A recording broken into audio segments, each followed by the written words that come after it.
Well, as you know, Brexit and now the Brexit extension has opened up a huge Pandora's box of various issues. The latest one is whether or not the United Kingdom will have to send a commissioner to Brussels as of the 1st of December when the German lady Ursula von der Leyen takes up that job. This is something that Boris Johnson, the UK Prime Minister, did not want to do. More details in today's brief from Brussels. He's been working away on behalf of Europe. Meet Britain's EU Commissioner Julian King.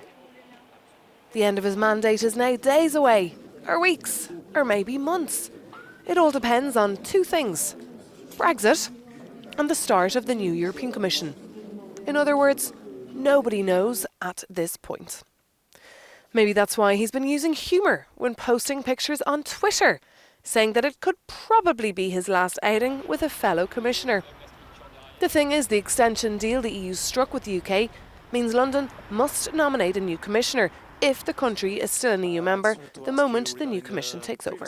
As you will have seen, the draft decision to extend Article 50 contains 3 possible dates, one of which is even 1st of December, because that depends on when the withdrawal agreement will be ratified. So everything else, whether a candidate for commissioner will be needed or not for the 1st of December, we can discuss back then. So this is where we are, and we will cross the next line when we know what the next line is.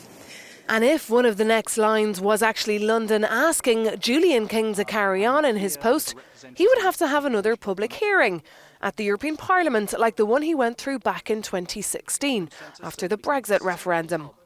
This is the most likely scenario, unless, of course, the UK government nominates somebody else.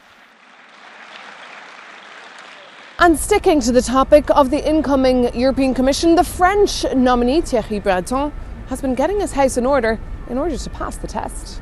Thierry Breton, seen here, has promised to sell all his shares if he gets the top job of European Commissioner on behalf of France.